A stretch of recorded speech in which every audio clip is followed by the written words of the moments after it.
नमस्कार दोस्तों, आप सभी लोगों का स्वागत है आपके अपने YouTube चैनल स्पिरिचुअल एजुकेशन में।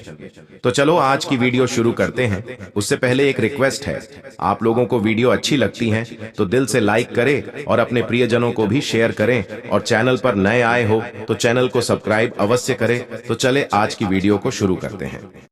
दोस्तों, हिंदू धर्म में पितृपक्ष का महत्व बहुत अधिक होता है।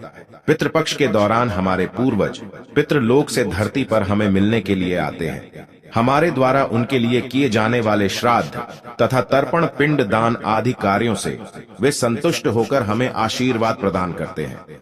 प्रतिवर्ष पितृपक्ष भाद्रपद मास के शुक्ल पक्ष की पूर्णिमा तिथि से प्रारंभ होते हैं और आश्विन मास की अमावस्या को इनकी समाप्ति होती है।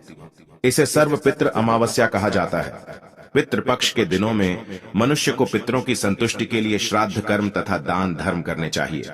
श्री कृष्ण कहते हैं, जिस मनुष्य को उसके पितरों का आशीर्वाद प्राप्त होता है उसके कुल का गौरव सदैव ही बढ़ता है। ऐसा मनुष्य कभी दरिद्री नहीं रहता है। इस साल पितृपक्ष 29 सितंबर शुक्रवार के दिन प्रारंभ हो रहा है और 14 अक्टूबर के दिन पितृपक्ष का समापन होगा। पितृपक्ष 16 दिनों तक चलते हैं। इस दौरान मनुष्य को पितरों की संतुष्टि के लिए उपाय अवश्य करने चाहिए।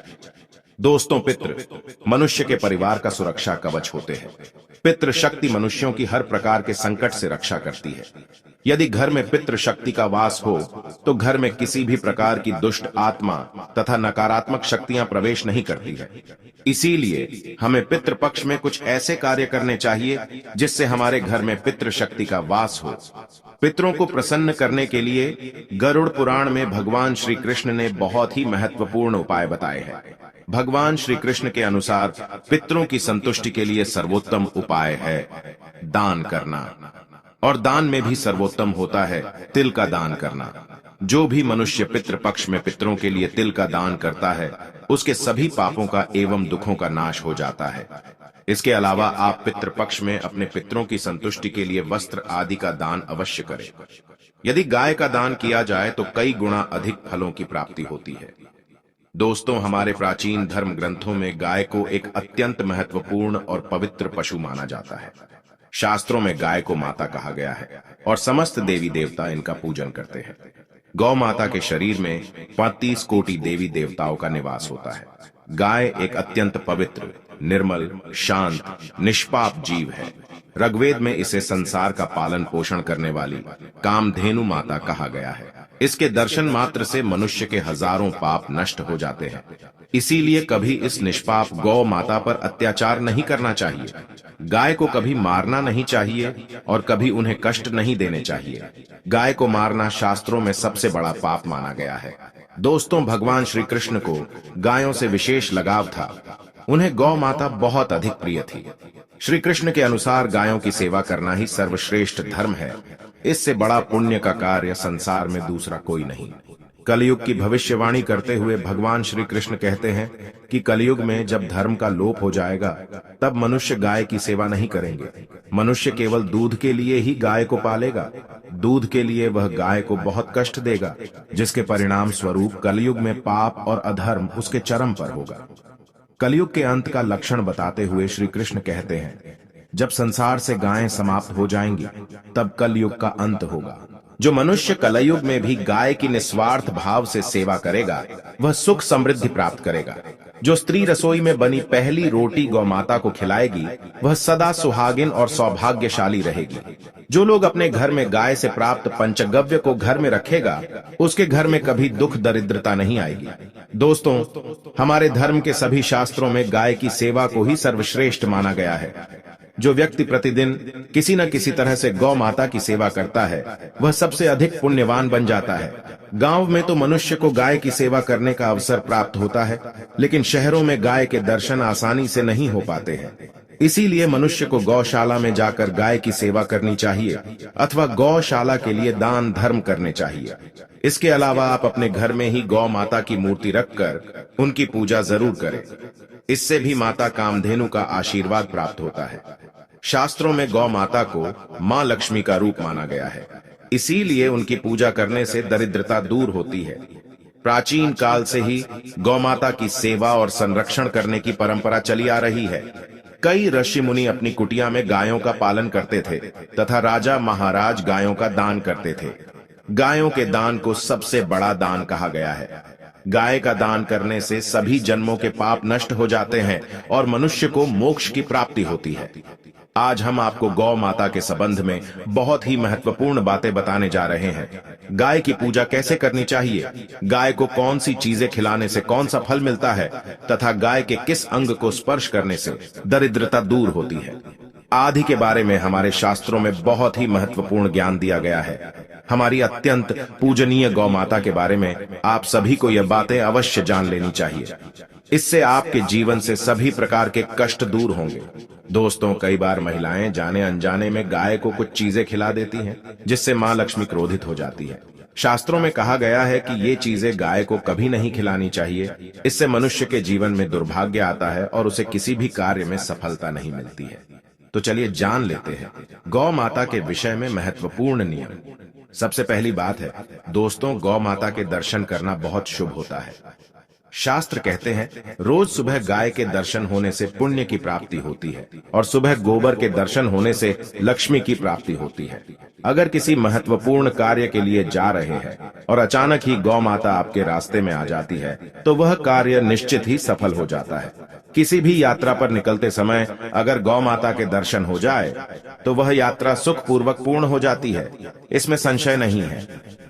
ज्योतिष शास्त्र के अनुसार कुंडली में यदि पितृ दोष होता है तो अन्य उपायों के साथ साथ गौमाता को प्रतिदिन रोटी और घास खिलाने से लाभ होता है और पितृ दोष से मुक्ति मिलती है।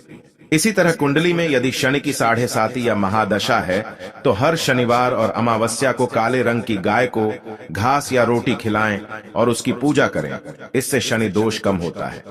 गौमूत्र यानी कि गाय का मूत्र बहुत ही उपयोगी, पवित्र और स्वास्थ्य की दृष्टि से अत्यंत हितकारी होता है। आध्यात्मिक दृष्टि से तो गौमूत्र का महत्व है ही, साथ ही वैज्ञानिक और स्वास्थ्य की दृष्टि से भी गौमूत्र के बहुत से लाभ बताए गए हैं। गौमूत्र में बहुत से खनिज पदार्थ और स्वास्थ्य वर्धक तत्व होते हैं जो हमारे शरीर की शुद्धि करते हैं और बहुत से रोगों से भी बचाते हैं। साथ ही गौमूत्र छिड़कने से वातावरण में शुद्धता और पवित्रता व्याप्त हो जाती है। इसीलिए हमारे शास्त्रों में शरीर को निरोगी रखने के लिए प्रतिदिन गौमूत्र का सेवन करने तथा घर में गौमूत्र छिड़कने के लिए कहा गया। कुंडली में शुक्र ग्रह की स्थिति को मजबूत करने के लिए ज्योतिष शास्त्र के अनुसार सुबह के भोजन में सबसे पहली रोटी निकालकर एक सफेद गाय को खिलाना शुभ माना जाता है। अगर आपकी कुंडली में बुध ग्रह कमजोर है या आपको किसी कारण इसके दुष्प्रभाव झेलने पड़ रहे हैं तो हर बुधवार के दिन गाय को हरा चारा खिलाना शुरू कर दें। इससे बुध से जुड़े दुष्प्रभाव दूर होंगे और आपको तमाम समस्याओं का हल मिल जाएगा। अगर कुंडली में मंगल दोष है जिसके कारण आपके जीवन में कई तरह की परेशानियां हैं तो लाल रंग की गाय की सेवा करें। मंगलवार के दिन गाय का पूजन करें और उसे गुड़ और चने आदि खिलाएं। बृहस्पति ग्रह को जीवन के सभी मांगलिक कार्यों का कारक माना जाता है। ऐसे में अगर किसी व्यक्ति के जीवन में विवाह आदि मांगलिक कार्यों में विघ्न निर्माण हो रहे हैं तो उन लोगों को कुंडली में बृहस्पति ग्रह की स्थिति को मजबूत करने के लिए रोटी पर गुड़ और चने रखकर गाय को खिला देना चाहिए। इससे आपको शुभ परिणाम प्राप्त होते हैं। अगर घर में अशांति है, लड़ाई झगड़े होते रहते हैं तो घर में सुख शांति बनाए रखने के लिए घर के अंदर गाय के गोबर से बने उपले को जलाना चाहिए और उसका धुआं संपूर्ण घर में फैलाना चाहिए। इससे घर की नकारात्मक ऊर्जा नष्ट होती है और सकारात्मक ऊर्जा में वृद्धि होती है। गाय के दूध, दही, घी, गोबर और गौमूत्र से बनने वाले मिश्रण को पंचगव्य कहते हैं। पंचगव्य को पापनाशक कहा जाता है और हिंदुओं की एक धार्मिक विधि प्रायश्चित करने में इसका उपयोग किया जाता है। पंचगव्य को बनाने वाली सभी वस्तुएं अत्यंत उपयोगी होती हैं, जो स्वास्थ्य के लिए लाभदायक तो है ही, साथ ही औषधीय गुणों से भी भरपूर है। दोस्तों, अगर आपके द्वार पर गौ माता आती है तो उसे बिना रोटी खिलाए जाने मत देना, नहीं तो आपको दुर्भाग्य का सामना करना पड़ेगा, क्योंकि जिसके द्वार से गाय बिना कुछ प्राप्त किए लौट जाती है उसके घर से लक्ष्मी भी चली जाती है। प्रत्येक स्त्री को प्रतिदिन गाय के लिए एक रोटी बनानी चाहिए और प्रेम से गौ माता को खिलानी चाहिए। इससे गौ माता का आशीर्वाद प्राप्त होता है और मन की इच्छाएं पूर्ण होती है। कुछ लोग गौ माता को बासी भोजन अथवा जूठन खिला देते हैं। इसे शास्त्रों में पाप माना गया है। आप किसी अन्य पशु को खिला सकते हैं, लेकिन गाय को कभी जूठन नहीं खिलाना चाहिए।